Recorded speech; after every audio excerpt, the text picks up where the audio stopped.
Ini Redmi Note 15 Pro Plus, smartphone yang mengusung flagship-like experience dengan harga yang masih jauh di bawah 10 juta rupiah. Smartphone ini hadir dengan beberapa peningkatan dibandingkan pendahulunya, Redmi Note 14 Pro Plus yang rilis di awal 2025 ya. Nah, ada SoC Snapdragon yang lebih baru, baterai dengan kapasitas yang lebih besar di 6500 mAh, layar juga sedikit lebih besar, kamera selfie meningkat, sensor 32 megapiksel sekarang. Lalu durabilitas bodi smartphone juga meningkat jauh, bukan cuma IP68 doang. Ada IP66, 68, 69 sampai IP69K. Bahkan rating lengkap ini disebut membuat smartphone ini jadi truly water resistant. Selain itu ada juga klaim drop resistant juga. Nah, paket durabilitas ini disebut Redmi sebagai Titan Durability. Oke, langsung aja kita bahas smartphone Redmi terbaik untuk tahun 2026 ini.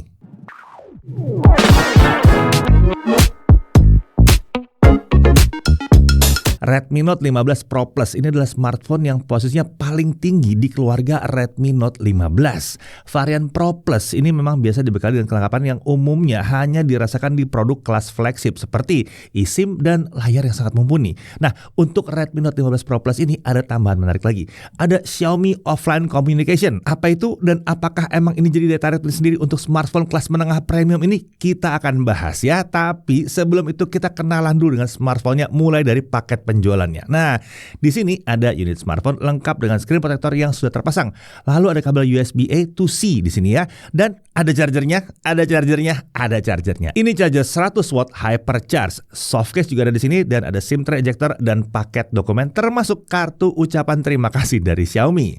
Nah, terkait desain, Redmi Note 15 Pro Plus ini terlihat sangat mirip dengan pendahulunya Redmi Note 14 Pro Plus. Sama persis? Enggak juga. Redmi Note 15 Pro Plus ini menggunakan layar dan bodi belakang yang flat, berbeda dengan Redmi Note 14 Pro Plus yang pakai gaya curved ya.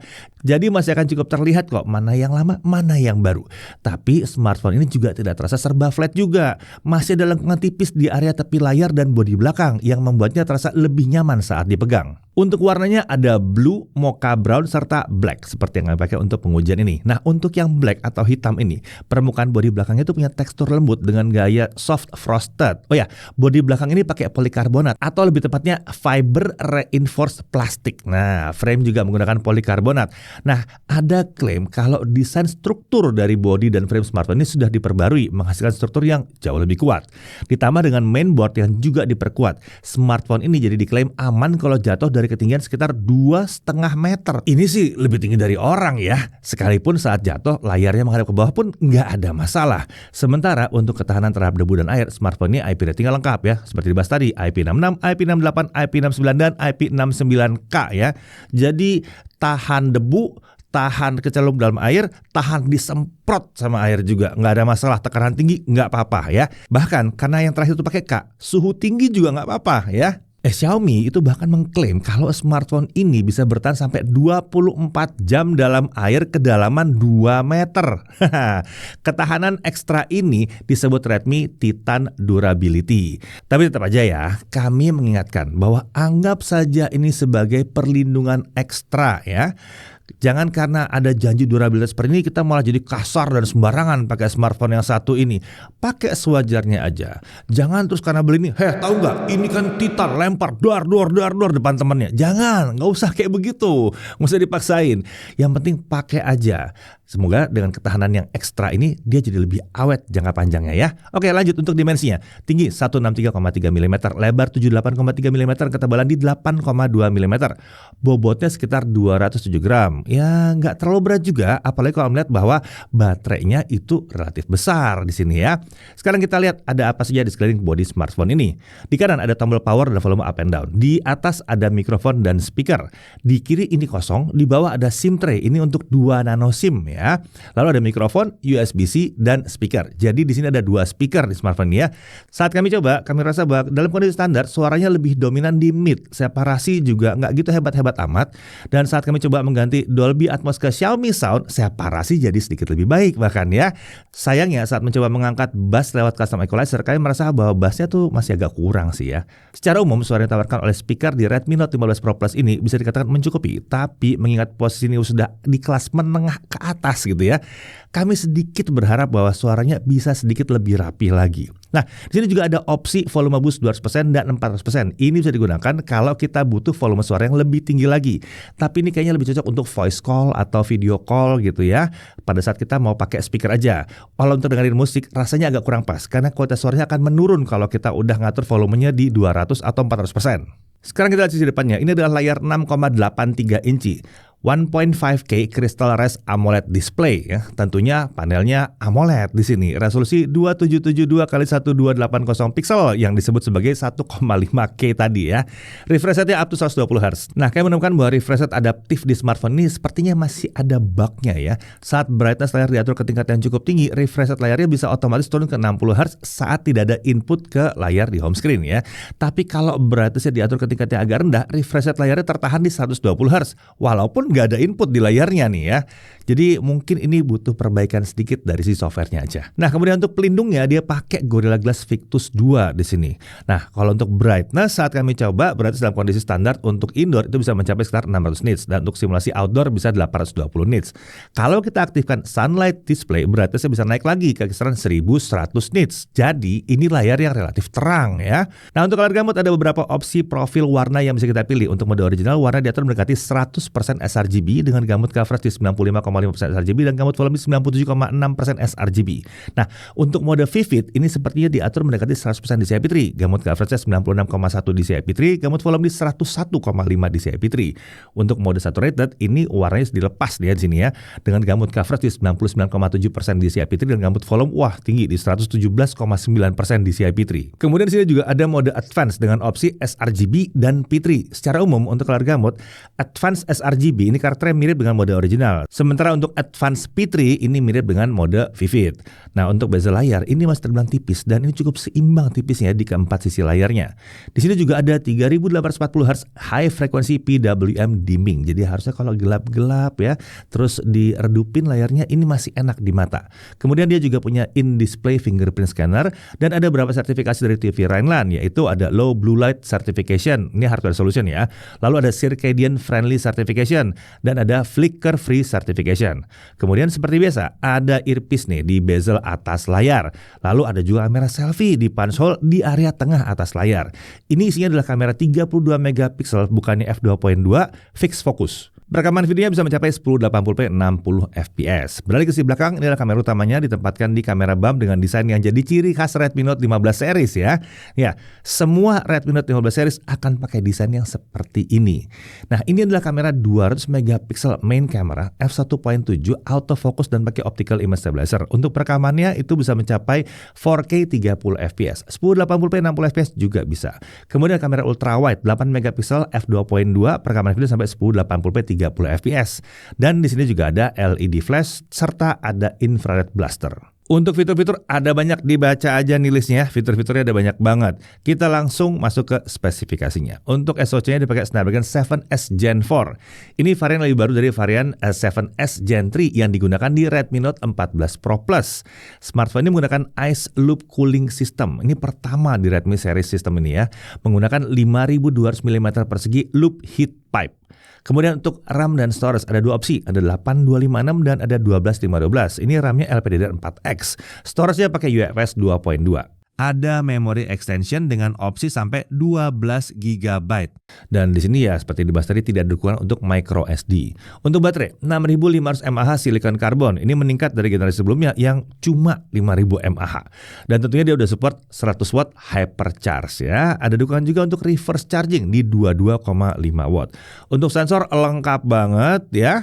Hardware gyro juga tentunya ada di sini. Untuk konektivitas tentunya bisa 5G, 2G, 3G, 4G, 5G bisa semuanya ya. Oh, seperti biasa untuk Redmi yang Pro Plus itu selalu ada dukungan eSIM ya dalam smartphone ini ya.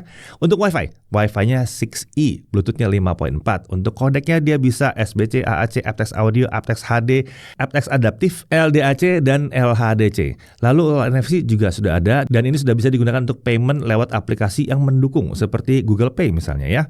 Kemudian untuk USB-nya tentunya sudah OTG. Tapi sayangnya karena masih pakai standar USB 2.0 ya kita belum bisa display output lewat USB-C fungsi di smartphone ini. Oh ya, ada juga Xiaomi Offline Communication. Nah, ini dia nih ya. Ini fitur offline communication dengan jangkauan kilometer level. Jadi, ini bisa digunakan antar smartphone Xiaomi yang sudah mendukung fitur ini. Ini disebut networkless. Jadi, tidak butuh ada jaringan seluler di sekitar kita. Tapi, kita tetap butuh memasang SIM card atau eSIM di smartphone untuk menggunakan fitur ini. Karena kita tetap menggunakan nomor tersebut untuk panggilan lewat fitur ini ya. Lanjut untuk keamanannya, dia punya in-display fingerprint scanner dan ada face unlock. Untuk OS dia pakai HyperOS 2 dengan basis Android 15. Untuk update versi Android dijadikan tersedia sampai 4 kali dan untuk security update-nya sampai 6 tahun. Always on display atau audio tersedia di sini, tapi memang hanya 10 detikan aja ya. Ini belum yang always on ya. Nah, untuk fitur AI, nah ini banyak nih ya. Tentunya Gemini tersedia di sini. Ada juga fitur AI khas Google lain seperti Circle to Search. Lalu ada juga fitur AI yang terkait dengan kamera seperti AI Erase, AI Sky, AI Beautify, AI Cutout, dan AI Reflection Removal. Lalu ada Xiaomi Hyper AI yang menawarkan beberapa fungsi AI lain seperti AI Writing, AI Dynamic Wallpaper, AI Creative Wallpaper, AI Translate Conversation, AI Interpreter, dan AI Subtitles. Nah, kalau kita bicara soal aplikasi pihak ketiga, ada juga beberapa aplikasi yang secara standar udah keinstall sejak awal, tapi kalau nggak dibutuhkan bisa dihapus kok, aman ya. Kalau untuk iklan bagaimana? Nah, sayangnya kami masih menjumpai iklan muncul di beberapa elemen yang ada di HyperOS 2 ini, termasuk di aplikasi bawaan. Oke, sekarang mari kita lihat performanya. Nah, di HyperOS 2 ini tersedia performance mode ya. Kita akan coba lihat efek dari mode ini di beberapa benchmark. Kita lihat di Antutu 10 dulu. Mode normal 825 ribuan, sementara performance mode itu 841 ribuan. Kalau performance mode pakai kipas itu jadi 841 ribuan juga, tapi lebih gede aja dikit ya, nggak terlalu jauh ya. Oke, sekarang Antutu 11 ya. Untuk mode normal dia dapat 1.053 ribuan. Di mode performance dia jadi 1.045 ribuan. Kalau mode performance plus kipas jadi 1.047 ribuan. Ya agak turun malah di mode performance ya. Lanjut ke Geekbench 6, mode normal single core di 1249, multicore di 3236. Untuk performance mode, single core di 1260, multicore di 3232. Kalau performance mode-nya pakai kipas, single core jadi 1268, multicore di 3253.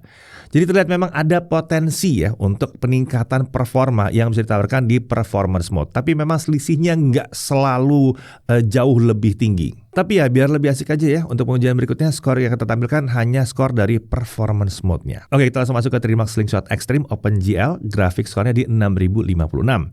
Trimark Wildlife Stress Test tanpa kipas, base score 4272, low score 4248.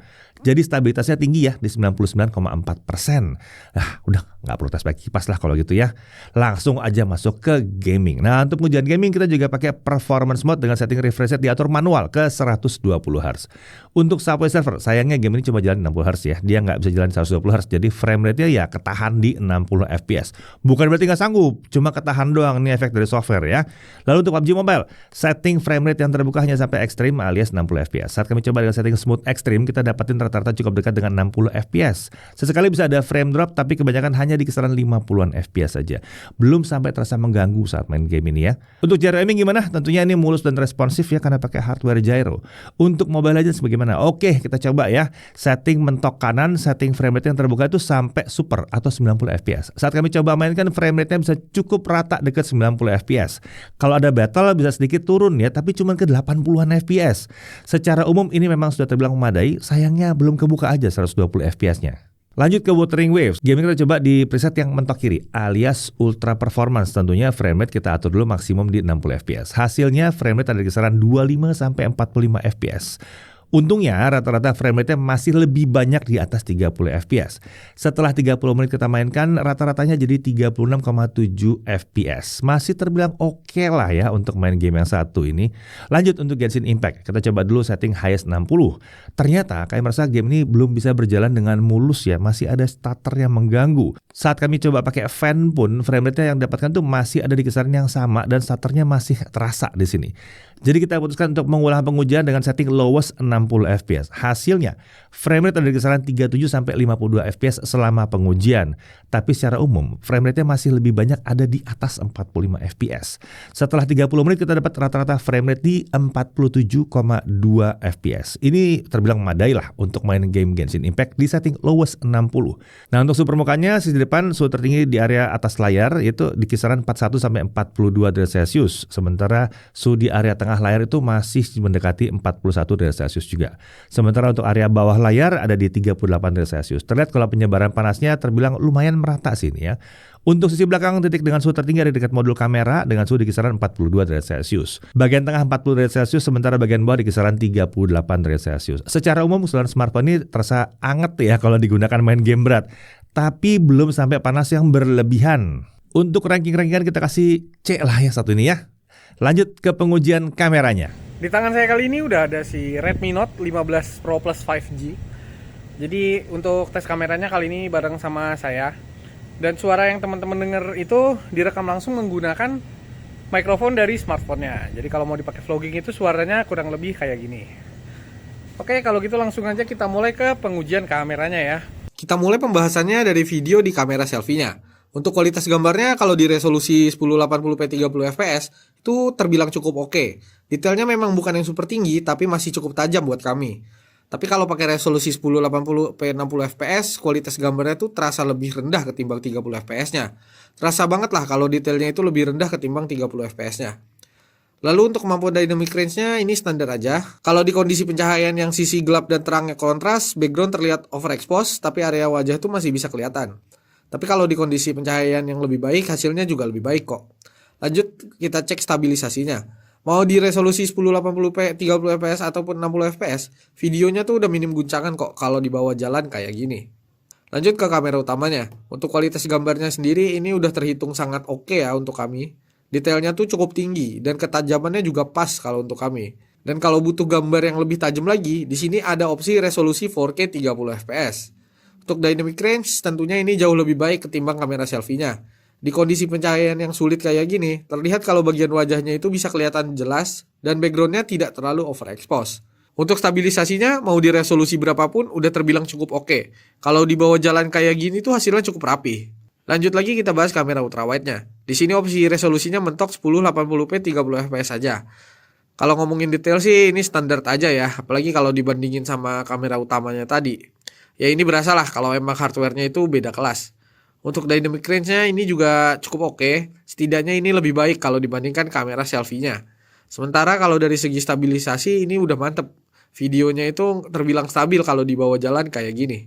Sedikit catatan ya, ada pergeseran warna dari kamera ultrawide dan kamera utamanya. Bisa dilihat kalau warna di kamera utamanya ini lebih gonjreng ketimbang kamera ultrawide-nya. Jadi agak hati-hati aja ya kalau mau merekam dengan multi kamera. Nah, ngomongin multi kamera sendiri, sayangnya ini nggak bisa dipakai untuk pindah-pindah kamera secara langsung ya. Saat kita coba pindah dari kamera ultrawide ke kamera utama, yang terjadi itu malah kamera ultrawide-nya digital zoom 1 kali. Mau pindah ke kamera selfie pun sayangnya belum bisa.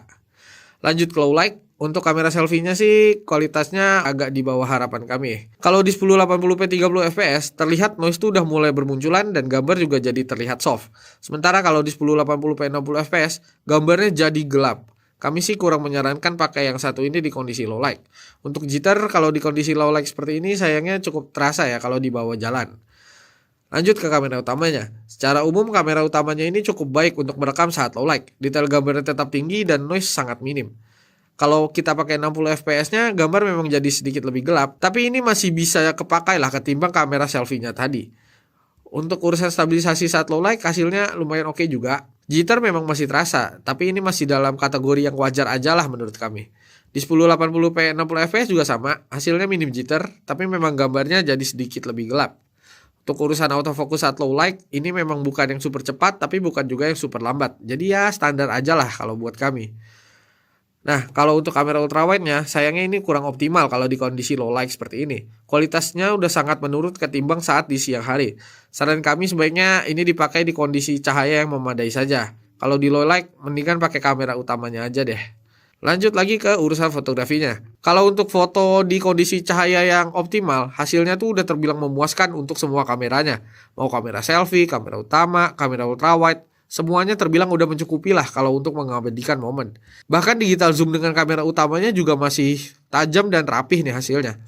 Portrait mode-nya juga udah oke dan hasilnya cukup rapih.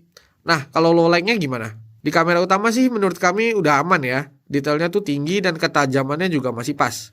Kalau di kamera ultrawide dan selfie sayangnya masih kurang optimal, jadi belum sebaik saat siang. Jadi saran kami lebih baik gunakan kamera utamanya saja lah kalau kondisi low light kayak gini. Lanjut lagi kita bahas fitur ekstra. Di sini ada slow motion. Untuk fitur ini catatannya hanya bisa di kamera utama saja ya. Untuk resolusi tertingginya ada di 1080p 120fps dan kalau butuh yang lebih lambat bisa pakai 720p 240fps. Tapi memang kualitas gambarnya tentu menurun ya. Untuk mode Pro di sini juga ada. Catatannya ini hanya untuk foto saja ya di kamera utama dan kamera ultrawide. Jadi ini nggak bisa untuk video. Untuk detail pengaturan ISO dan shutter speed-nya lihat aja di tabel berikut ini. Oke, itu dia pembahasan kamera dari Redmi Note 15 Pro Plus 5G. Kalau ditanya apa yang perlu ditingkatkan, menurut kami ada beberapa. Yang pertama adalah kualitas kamera ultrawide-nya yang masih sedikit di bawah harapan kami. Ditambah lagi warnanya cenderung bergeser ketimbang kamera utamanya. Sepertinya kalau sudah di kelas harga segini, kami berharap kamera ultrawide-nya itu udah pakai hardware yang kelasnya lebih tinggi ketimbang yang dipakai sekarang. Lalu selanjutnya adalah kemampuan low light dari kamera selfie-nya. Menurut kami ini juga perlu ditingkatkan agar hasilnya tidak terlalu jomplang dengan kamera utamanya. Lalu yang terakhir, sayangnya sekarang nggak ada fitur Pro Video. Padahal di seri sebelumnya tuh ini ada loh. Overall pengalaman kamera dari Redmi Note 15 Pro Plus 5G ini mungkin memang bukan yang paling impresif ya di kelas harganya. Tapi terlepas dari itu, ini masih terbilang mencukupi kok untuk mengabadikan berbagai momen. Oke, sekian dulu pengujian kamera Redmi Note 15 Pro Plus 5G kali ini. Kita lanjut lagi ke pembahasan berikutnya. Oke, sekarang mari kita tes daya tahan baterainya seperti apa. Seperti biasa kita pakai YouTube offline video playback, resolusi 1080p, jalannya offline, dan baterai habis setelah 27 jam 35 menit. Ini hasil yang lumayan oke lah ya untuk baterai 6500 mAh. Lalu untuk YouTube streaming 1080p 30fps, baterai berkurang 5% setelah 1 jam. TikTok kan baterai berkurang hanya 6% selama 1 jam. Nah, untuk chargingnya bagaimana? Untuk mencapai 50% hanya butuh 18 menit ya. Kosong sampai penuh butuh 53 menit saja. Jadi kalau untuk charging sampai 50% ini kencang banget. Tapi memang seperti biasa kalau mendekati 100% chargingnya akan diperlambat. Sepertinya untuk menjaga umur baterainya juga. Secara umum untuk charging baterai yang segede ini 6500 mAh bisa dapat di bawah 1 jam itu udah bagus ya. Nah lanjut lagi untuk Netflix Widevine L1 ini support streaming sampai Full HD. Untuk YouTube streaming sampai 4K 60 dengan HDR loh. Nah mantep nih. Untuk haptic feedback akurasi getarannya keren, bagus di sini. Tapi kekuatannya kadang-kadang terasa agak kurang aja. Secara umum ini masih terbilang relatif memadai lah. Untuk Wi-Fi sharing ini tentunya bisa. Dan kita bisa aktifkan hotspot saat smartphone terhubung ke Wi-Fi. Nah untuk harganya Redmi Note 15 Pro Plus ini dipasarkan dalam 2 varian ya. Harganya adalah 5.999.000 untuk yang 8256 dan untuk yang 12512 harga di 6.799.000. Nah, selain Redmi Note 15 Pro Plus ini ada juga beberapa varian Redmi Note 15 series lainnya yaitu Redmi Note 15, Redmi Note 15 5G dan Redmi Note 15 Pro. Nah, untuk Redmi Note 15 Pro ini tentunya dipasarkan dengan harga di bawah Redmi Note 15 Pro Plus. Untuk 8256 harganya 4.699.000 dan untuk yang 12512 harga di 5.599.000. Smartphone yang satu ini memang sebenarnya sangat mirip dengan Redmi Note 15 Pro Plus ya, dengan ukuran dan spesifik layar yang mirip. Rating ketahanan juga sama, serta konfigurasi kamera juga sama. Bedanya di mana? Ada sedikit perbedaan di kapasitas baterai, di mana Redmi Note 15 Pro itu menawarkan 6580 mAh. Selain itu, smartphone ini juga pakai SoC yang berbeda. Dia pakai Dimensity 7400. Oke, sekarang kita masuk dalam hal yang perlu diperhatikan untuk Redmi Note 15 Pro Plus ya. Pertama, kamera utamanya ini cuma dual kamera aja, belum ada telenya. Nah, kemudian belum ada opsi always on beneran di always on display-nya, baru 10 detikan. Lalu untuk kualitas suara dan speaker itu masih di bawah dari yang kami harapkan. Kemudian untuk performa yang terasa masih di bawah yang kami harapkan untuk smartphone di kelas harga 5-6 jutaan. Tapi sebetulnya ada pertanyaan juga di internal kami. Apakah performa segini sebetulnya memang sudah layak untuk 2026? Karena mungkin kan yang lain harga juga pada naik ya. Kemudian tentunya di sini ada iklan di beberapa aplikasi bawaan. Tapi ya seperti biasa, ini seri Redmi memang selalu ada iklannya ya. Lalu masih ada beberapa keterbatasan di sisi kamera juga. Nah dari sisi kelebihannya, performanya terbilang stabil. Daya tahan baterainya juga Wah keren ini sebetulnya ya. Charging ini juga kencang. Memang kalau dilihat sampai 100% ini bukan yang terasa super-super kencang. Tapi mesti diingat, pertama sampai 50%-nya kencang banget. Kedua ini baterai 6500 mAh. Jadi kencang loh sebetulnya itu ya. Lalu layarnya ini keren banget ya. Kualitas tampilan juga mantap di sini.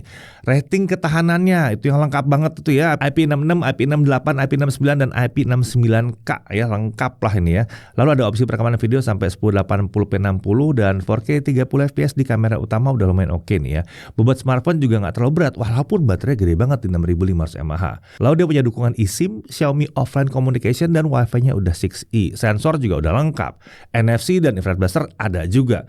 Lalu ada janji 4 kali update versi Android, tapi ya sayangnya ini start dari Android 15 bukan 16 ya. Kemudian terakhir desainnya nih elegan dan terasa berkelas di sini. Nah pertanyaannya, smartphone ini cocok buat siapa? Tentunya ini akan cocok untuk yang ingin punya Redmi terbaik yang bisa didapatkan secara resmi di Indonesia di awal 2026.